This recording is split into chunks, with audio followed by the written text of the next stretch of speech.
Before I tell you this story, let me clarify a few things. My friends and I are fans of Sonic the Hedgehog.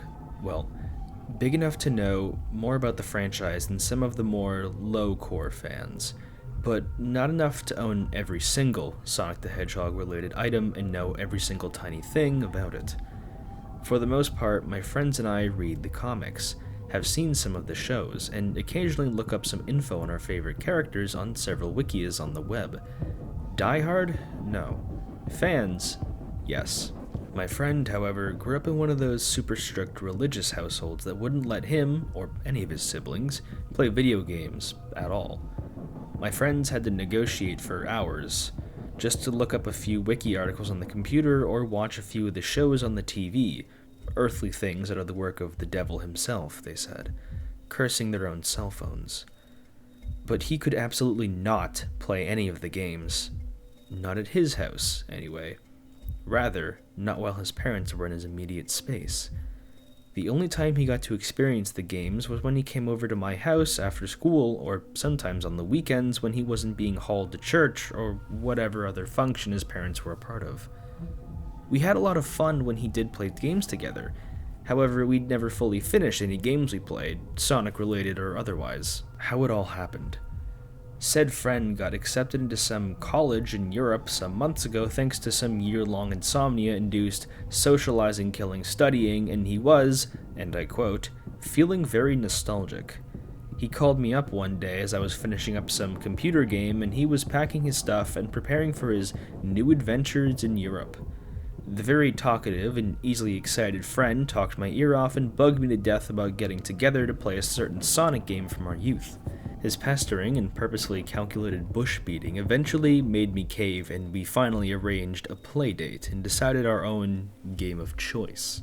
The game of choice we agreed on was Sonic the Hedgehog 3 and Knuckles. My friend saw me play this game once a long time ago, but he only saw mere seconds of it before having to go home. I remember his uncontrollable excitement as I zoomed through the stage as Hypersonic, bashing enemies to a poof, with little to no effort thanks to the glowing and shining double-image sprite. My friend was dying to play it and complete it since the very moment he had laid his eyes on it. He wanted to do so much with me before he went away for some 4 years. I remember sighing to myself after we ended the call. I wouldn't have been bothered by any other Sonic game, but the thing is that I had played this game so many times as a child that just hearing its name drove me into a type of nostalgic insanity. Like singing your favorite song over and over until you dread ever hearing its melodic patterns ever again. I knew this game's distinctive and long story. I knew this game's, once, cool tiny secrets. I got all the game's endings, and, well, long story short, I knew this game inside and out. The thought of playing it again for the sake of nostalgia seemed like an absolute chore for me. But I agreed to it, and I would have to stick through it to the end for the sake of my friend. Life, nature, and irony struck after the day of the phone call. The week before the play date was absolutely chaotic.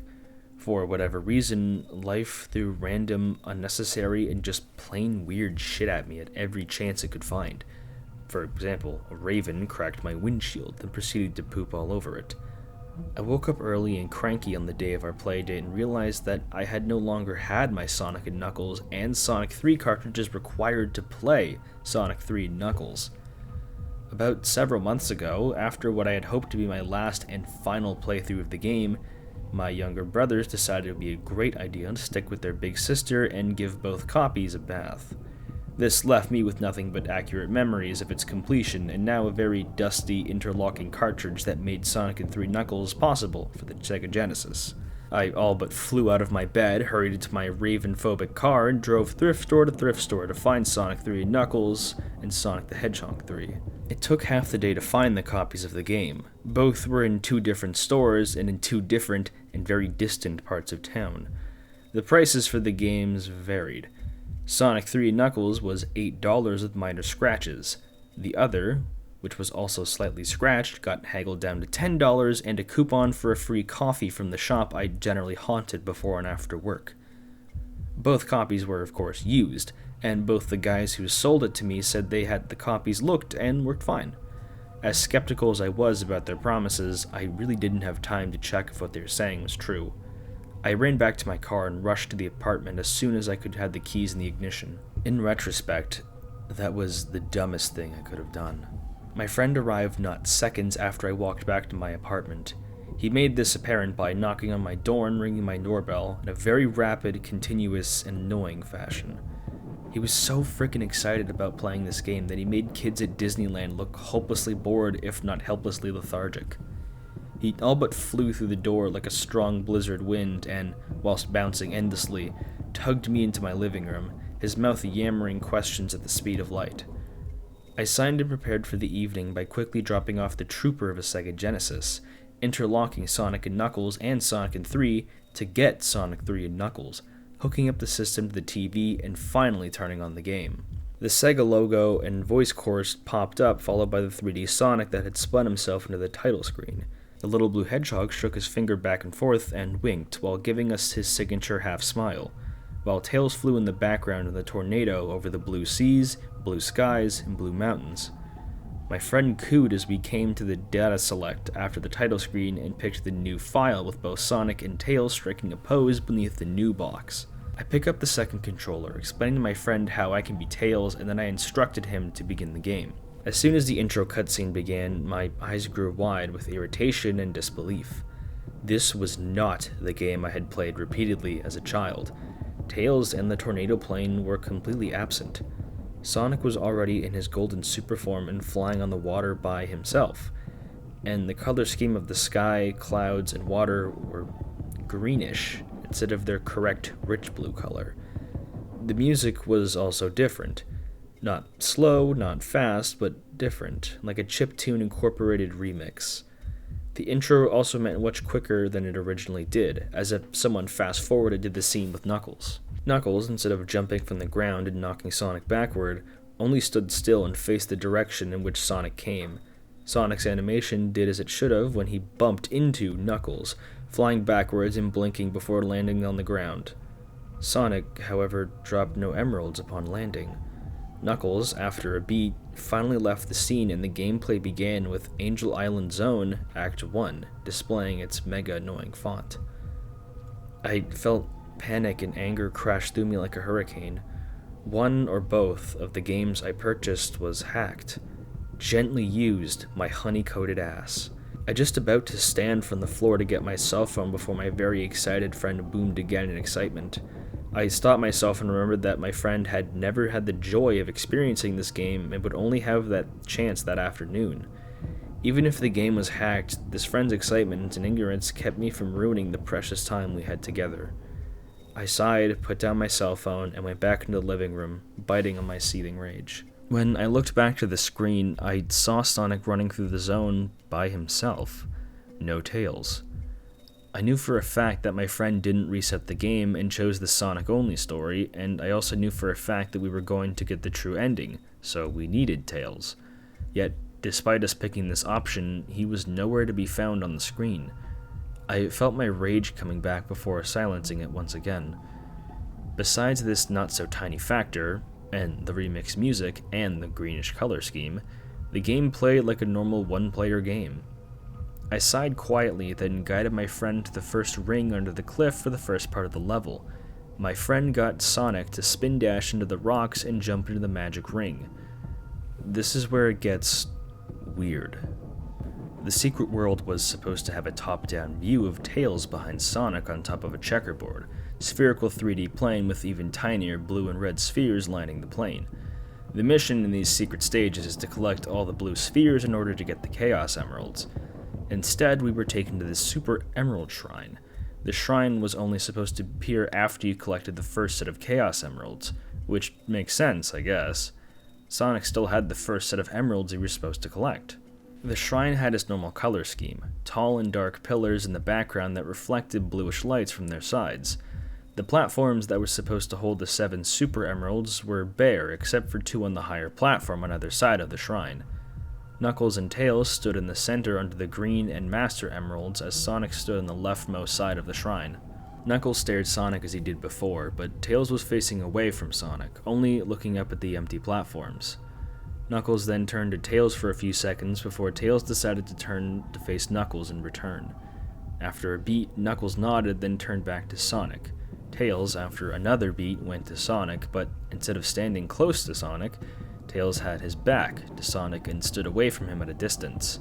The cutscene ended, flashed white, and then transitioned to the special stage with the spheres.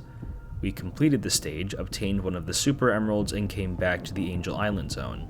I internally winced, not out of fear, but out of confusion and slight irritation. Tails and Sonic were now together throughout the run, but Tails was cold towards Sonic. Tails never stood in close tandem with Sonic, and he would always face away from Sonic. Even when I tried to correct his position, Tails would just move himself back a distance and keep his back turned to the blue hedgehog instead of facing him. An unsettling feeling poked my stomach as I guided my friend throughout the level. It wasn't long before we came to the second secret ring location and jumped in. Again, we were taken to the shrine of the Super and Master Emerald where Knuckles stood waiting again. After a few seconds, Knuckles faded away from Sonic and Tails before turning to the right side of the screen. Seconds later, another sprite appeared from the corner of the screen, a female with blonde hair, dark brown fur, and blue boots. It took me a moment to realize that this was Princess Sally Acorn. I blinked a few times and looked again to be sure I wasn't seeing things. Sally didn't exist outside of the Archie comic book universe, and she hasn't been the blonde since issue 0 of the Sonic the Hedgehog series. Regardless, she was inside the game and looked to be part like she belonged there, as if the original makers of the game designed her sprite for the purpose of being part of this game's story. And I mean everything, from her hair all the way down to her knee-high blue boots and her big blue eyes. The very convincing Sally sprite then came up to Knuckles and stood very close to him. Sonic stepped forward, but Sally turned away. Sonic tried to run forward, but Knuckles blew him back with a punching animation. Tails did absolutely nothing for his bro, but watch as Sonic received Knuckles' blows. The scene ended again and put us back to the intended special stage. We finished it, got the emerald, and continued on to Angel Island. Sally is supposed to be Sonic's love interest in the Archie comic books, so why was she with Knuckles? Is this supposed to be canon to the comics? But Sally didn't have this color scheme when she met Knuckles in the stories. My friend and I looked to each other as I felt a chill race down my spine. At this point, we were both wondering what the hell was going on. I remembered to the point of our hanging out and convinced him to shake off the occurrence. We ran through the level to eventually come up on another special ring and jumped into the special stage. We expected another weird cutscene with Knuckles and Sally, but instead, playing normally, albeit with remixed music and green hints abound. The shrine was empty and prompted us to pick up a Super Emerald to obtain, and then sent us to the special stages. We cleared the stages, and the corresponding Super Emerald returned to its place on the platform. We continued throughout the zone till we got to the true game's second cutscene. In this scene, one of Eggman's, or Robotnik's, whichever you prefer, bots sets the forest on fire. Instead, it was the Sally sprite in Eggman's ship that comes up to the end of the level. Just as the fire from the ship launched itself in order to burn the island, a black screen flashed with the words, "Are you satisfied?" in white text. The message in black screen disappeared and led us back to the cutscene. The flames that enveloped the screen burned a pixelated, sickly green color and slowed to an almost rhythmic, dancing crawl before it froze. Likewise, the music halted to one long, monotone note for what felt like hours. The combination of the colors and the unrelenting notes set a feeling of sickness in my head and stomach that lasted as long as the sound buzzed throughout my apartment. The green flames slowly grew yellow in the center and continued to rouse my stomach until I gagged. "Hey, is this supposed to happen?" my friend asked, his relentless excitement now replaced with concerning confusion. Before I could answer him, the game unfroze itself and continued with the cutscene currently in play. The flames poured down the screen and revealed Angel Island under a pulsating green and yellow fire. A still distant Tails and a standard disinterested Sonic stood waiting for us to continue the pursuit. My friend took the controller and continued, without waiting for my reply. He went straight ahead, asking me where the next special ring is. I debated the options in my head. Stop the game and stop any more potential surprises from coming up, or keep this going and give in to the notoriously plight of curiosity. We continued our special ring pursuit in impatient silence. I could feel the hair rising from my skin with each moment we progressed, further and further into the stage. The green and yellow flames danced and waved in a way that made my head ache in the most worst of ways. My friend sat with great stillness and absolute resistance as he navigated and staged and came upon the last ring we needed to become hypersonic. With little to no hesitation, he jumped into the oversized ring and the special stage commenced. Another black screen popped up with white writing. Was it worth it? Was she worth it? The screen flashed back to the special stage. We retrieved several blue orbs and tried to ignore the first message as the second one overtook the screen with another sudden flash. In the walls. We retrieved several more orbs. Under the floors. We got to the last orbs and the stage faded to a dark green and yellowish tone. The super emeralds came towards us and grew very large, to the point where it had enveloped the entire screen, leaving just a running Sonic and Tails and a large green emerald graphic. The screen cut to black before going to the score screen. The usual white screen containing the scores and emeralds was now green, and words that were supposed to say, "Now Sonic can be hypersonic," now said, "The mighty will fall." The screen cut to black and then cut back to the shrine. The emeralds all appeared and glowed on their corresponding platforms. Below the emeralds was the blonde Sally sprite, and a fallen Knuckles. Tails ran from Sonic's side and stood in front of Sally. Sonic, without any hesitation, spin-dashed into Tails and threw him onto the other side of the shrine. Sally backed away as Sonic prepared to spin-dash into her before Knuckles got up and deflected him. Knuckles went to punch Sonic, but the screen cut to black again. The screen then cut back to the very beginning of Act 1 on Angel Island. What the hell is this? How did we get back to the beginning? I felt sick. The green and yellow colors were even heavier than before. My stomach churned. I just wanted to move on to the next zone as quickly as possible. Just go hypersonic so we move on to Act 2, I said, cradling my head in my hands. I told him what buttons to press, and then a chiptune remix changed the standard music heard on the title screen as Sonic turned from blue to a flashing rainbow color. I sighed in relief and watched as the double-imaged hypersonic flew through the stage with absolute ease, but the elated feeling of relief changed after mere seconds. Sally's image appeared in front of Sonic like a ghost. With the sudden tap of her sprite, Sonic lost his multicolored shine and flew backward. His rings scattered across the stage like golden fireworks. The ring count on the upper left corner of the screen became 0, and the game's frame rate once again slowed to a crawl. The screen cut to black again just before Sonic touched the ground. You can't escape.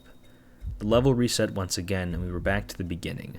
The level was now nothing but undulating, sickly green and yellow tones. The enemies were still. There was no music, nothing but absolute silence. But honestly, I would rather have that. I would rather have it remain like this for the rest of the game. Sonic stood still, motionless, now looking down on the ground below him. Under him was not grass and dirt textures, but Sally. Never-ending rows of sleeping, blonde Sallys lying on the ground and standing in the walls of the caves. Every time Sonic took a step, they stretched and bent their bodies and limbs as if in incredible agony. Every time Sonic jumped, they rolled and pulsed like the quivering sky.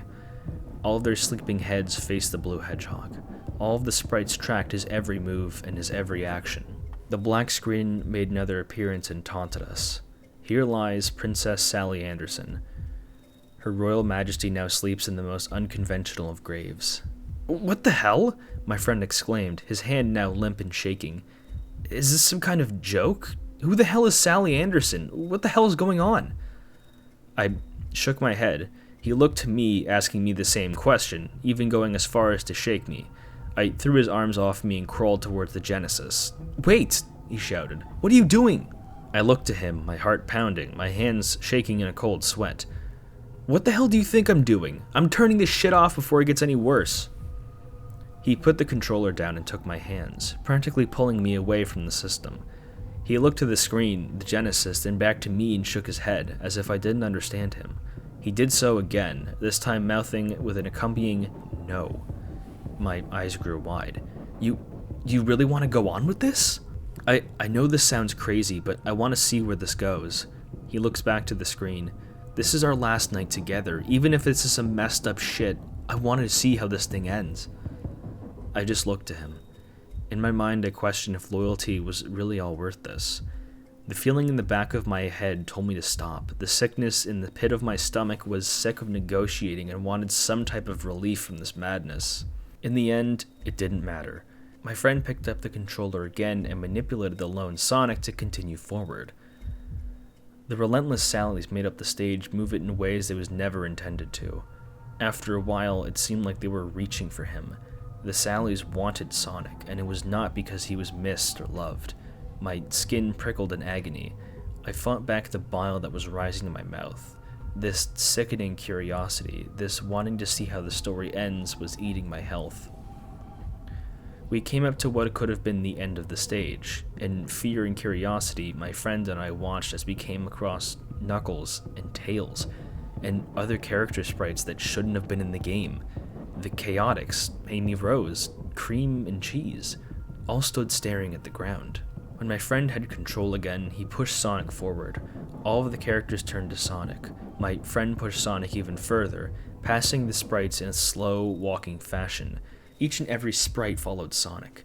After the last sprite was passed, the black screen came up again. "She was mine," you said. The screen went away, and Sonic was alone again. The skies stood still. The Sallies were stagnant. Sonic was pushed down a long path.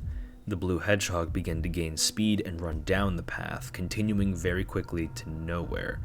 He ran for seconds, then minutes. Then those minutes turned into what felt like hours. Then Sonic was blown back again. As soon as he fell to the ground, the Sallies awoke again and took him by his feet. The ghost Sally sprite stood before Sonic, just standing and staring.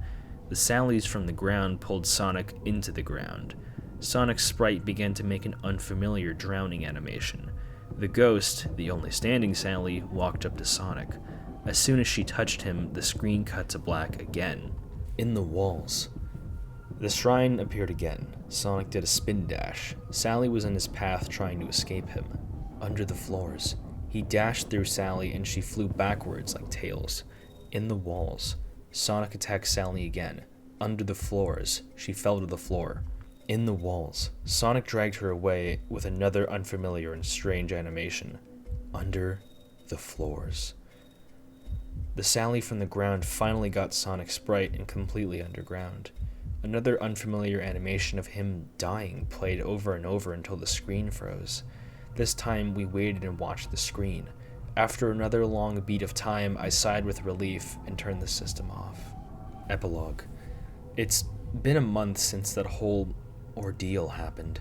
As soon as we turned off the game, I went to puke, took an Advil, then went onto a gaming forum that I'm a part of. My friend and I agreed that we would never play this game again until we're sure we have the right copies of the game.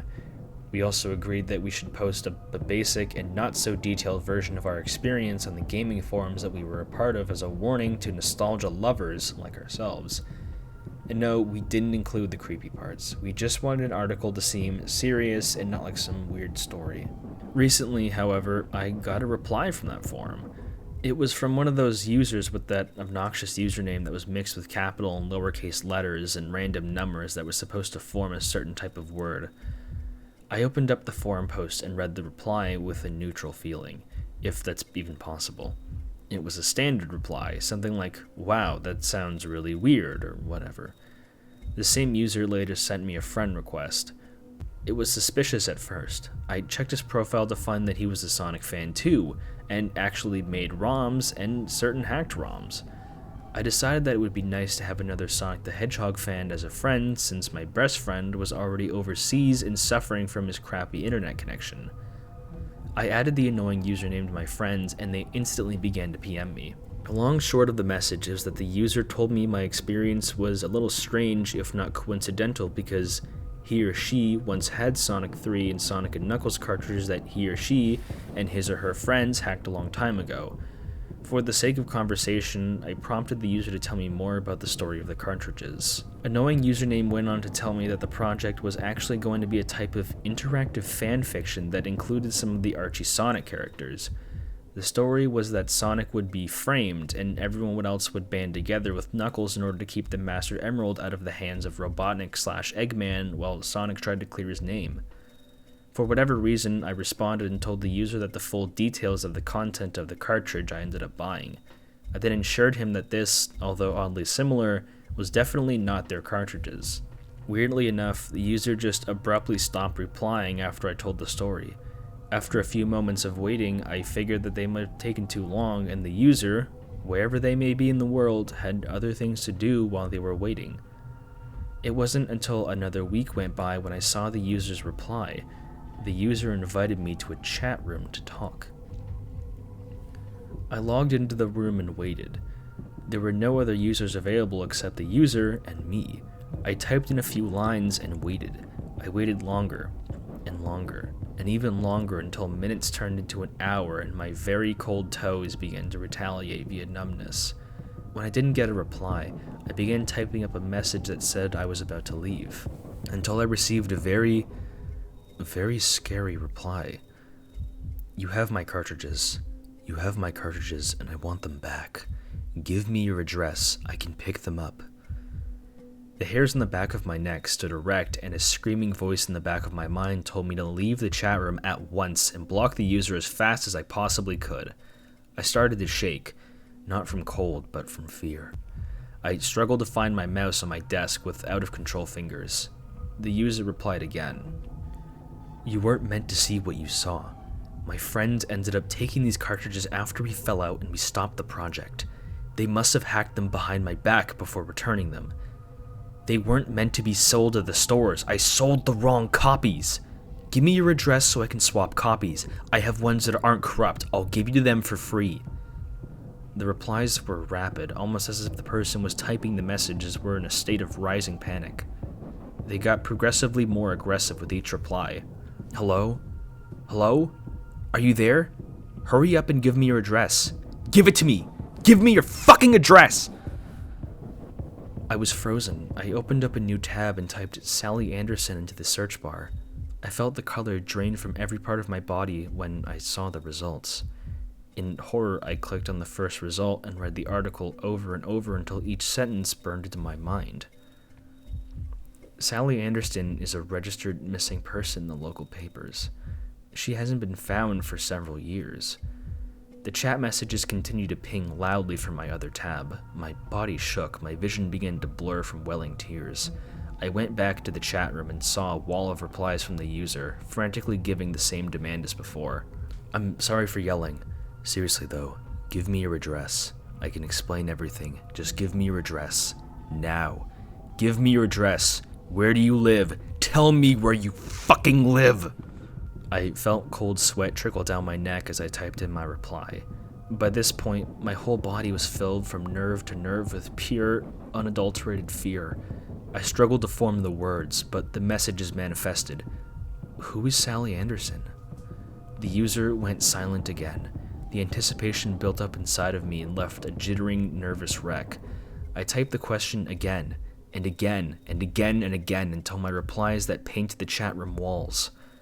I stopped when my fingers became numb and I couldn't correctly spell any more words. I waited in silence, rocking back and forth for comfort in vain as the sun set and made my apartment dark and absolutely unbearable. After a while, only my computer screen lit the cold darkness that surrounded me. I could not leave my chair. I could not leave my place. I watched and waited for this user to give me the answer.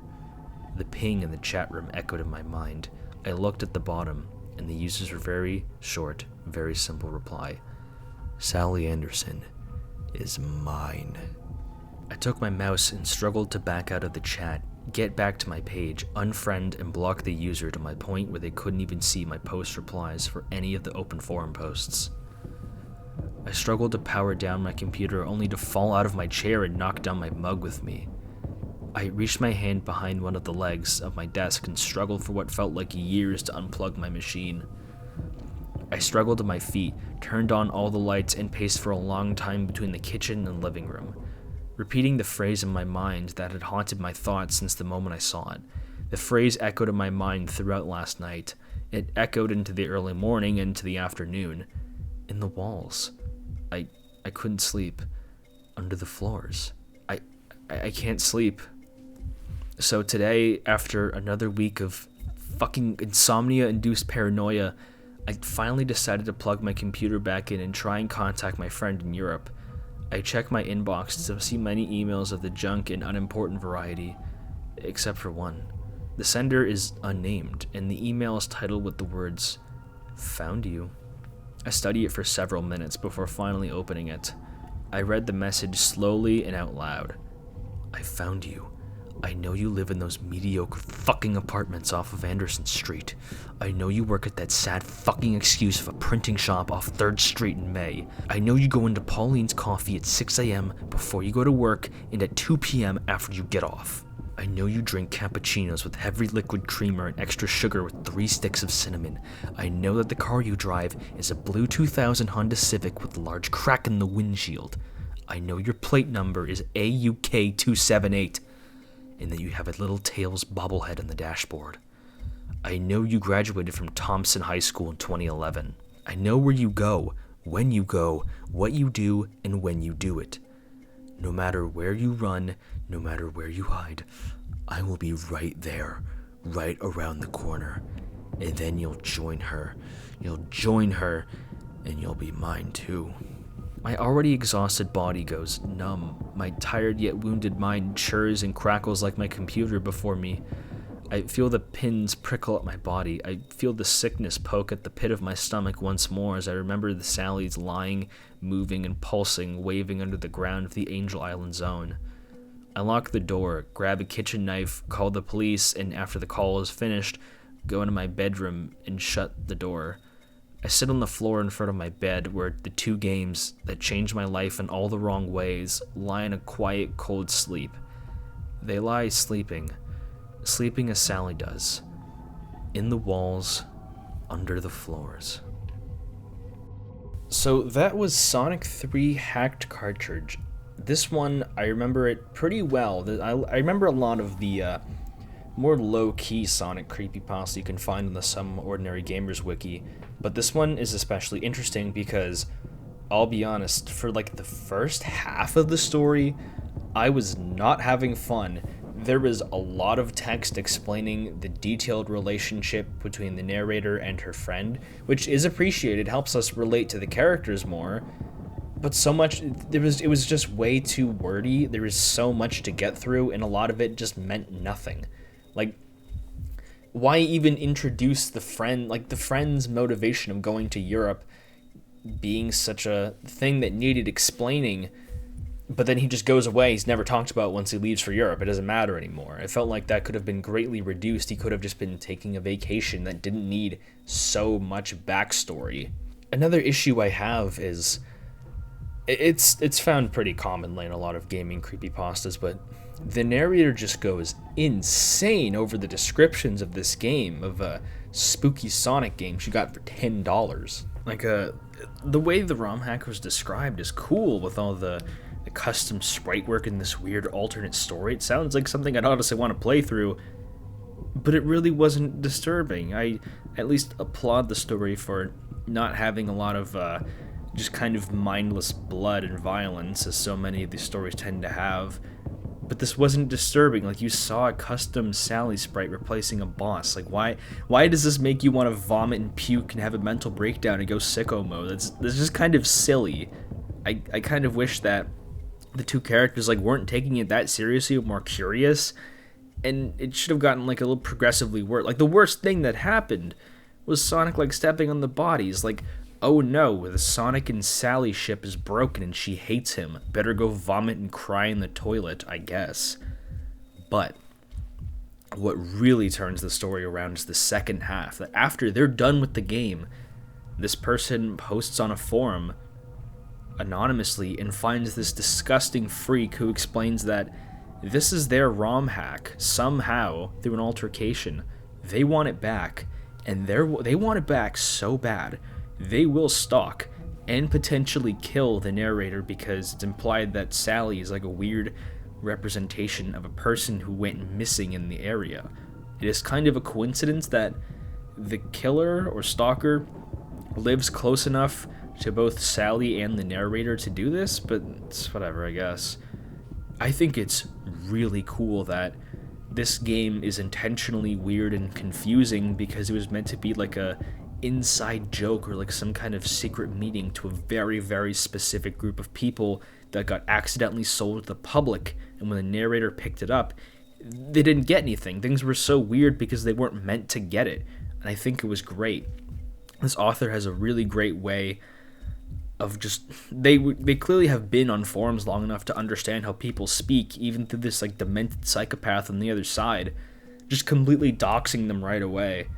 Though I kind of wonder if the story is written in modern year, would they try and swat them? I think that would also be funny. But overall, considering everything, the story's final rating is a little bit mixed for me, because you have that really boring first half and then an excellent second half. So, like, how I would change the story, cut a lot of the fat out of the first part, tone down the narrator's reactions a bit, and then the second part can honestly stay the same. It was good as is. And I think this might be the longest story I've ever recorded for the channel. Like, it might be longer than a regular video. But next week, I'll promise I'll do a regular creepypasta for people who are a bit tired of Sonic content recently. But until then, have a lovely rest of your day.